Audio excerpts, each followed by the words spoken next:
Hello दोस्तों, Hindi स्टोरिया channel आपका अभिनंदन करता है। कहानी सुनने के लिए आपका धन्यवाद। कहानी पसंद आए तो लाइक और सब्सक्राइब जरूर करें। बिना देरी किए चलिए कहानी शुरू करते हैं। बहुत समय पहले की बात है। धनीपुर नाम का एक गांव था। वहाँ के लोग खेती करके अपने परिवार का गुजारा करते थे। अपनी अपनी हरी भरी और लहराती फसलें देखकर लोग काफी खुश होते थे। उन सभी के खेत पहाड़ी चट्टानों के बीच में थे। अचानक उस गांव पर विपत्ति आ पड़ी। आसपास की चट्टानों से बड़े बड़े पत्थर टूटकर नीचे खेतों में गिरने लगे, जिससे उनकी हरी भरी फसलें नष्ट होने लगीं। कुछ ही दिनों में उनकी सारी फसल नष्ट हो गई, जिसे देखकर गांव के सभी लोग बहुत ज्यादा दुखी थे। उन्होंने इस समस्या को हल करने के लिए काफी प्रयास किया, लेकिन सब बेकार रहा। फसल खराब होने के साथ साथ उनकी जमीन भी पत्थरों के नीचे दब गई थी, जिससे वे दोबारा फसल उगाने के काबिल भी नहीं थे। जब कोई समाधान नहीं निकला तो वे सब गांव के सबसे बुजुर्ग व्यक्ति, जिसे वे सब बूढ़े बाबा कहते थे, उनके पास गए। बूढ़े बाबा ने उनसे कहा, रुको रुको, एक एक करके अपनी समस्या बताओ। तो सब ने कहा, बाबा, हम सबकी समस्या एक ही है। हमारी हरी भरी लहराती फसल चट्टानी पत्थरों के नीचे दबकर अपनी जान दे चुकी है। खाने को तो हमारे पास अब कुछ रहा ही नहीं, और पत्थरों ने हमारी जमीन को भी घेर लिया है, जिससे हम दोबारा फसल भी नहीं उगा सकते।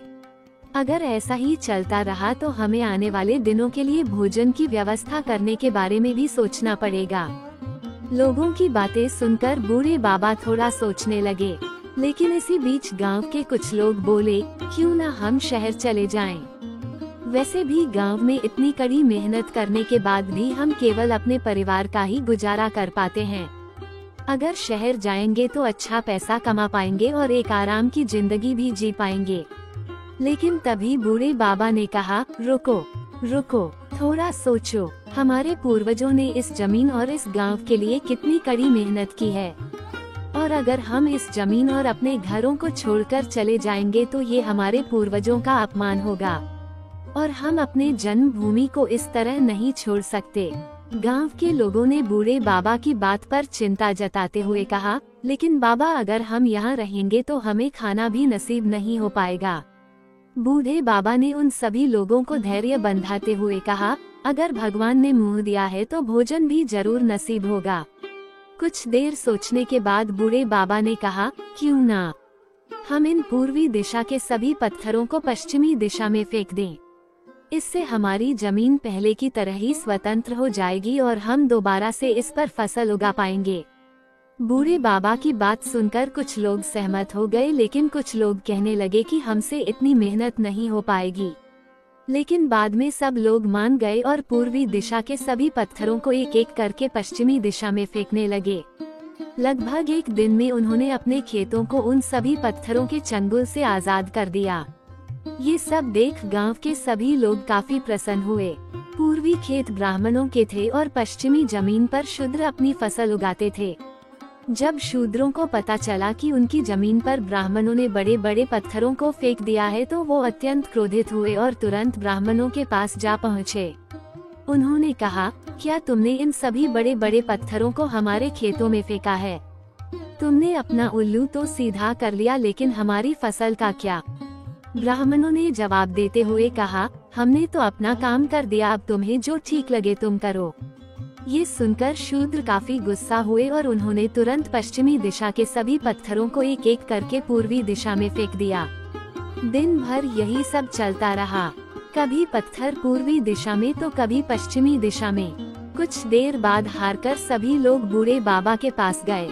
उन्होंने अपनी सभी समस्याओं को उन्हें ठीक से बताया। बूढ़े बाबा ने हल बताते हुए कहा, एक काम करो, तुम इन पत्थरों को पूरे खेत की बजाय खेत के कोने पर इकट्ठा कर दो। बाकी बची हुई जमीन पर तुम फसल उगा पाओगे। लेकिन इस बार बूढ़े बाबा की बात मानने से सभी लोगों ने इनकार कर दिया।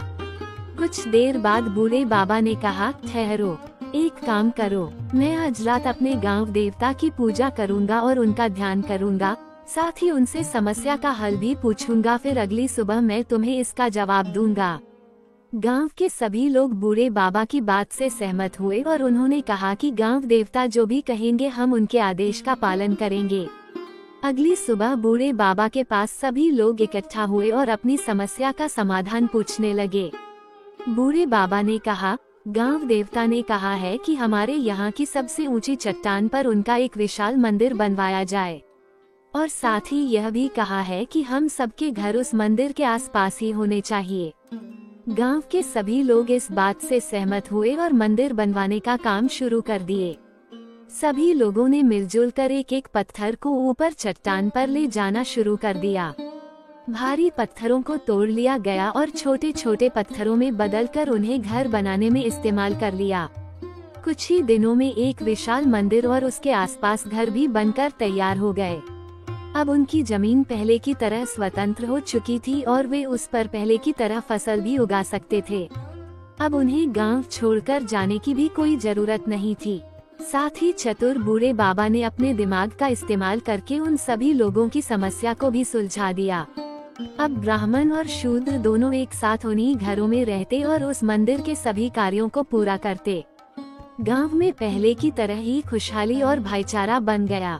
ये देखकर गांव के सभी लोग काफी खुश हुए। अब ब्राह्मण और शूद्र दोनों के खेतों से पत्थरों का नामो निशान भी मिट चुका था, क्योंकि सारे पत्थर मंदिर और घर बनाने में इस्तेमाल हो चुके थे।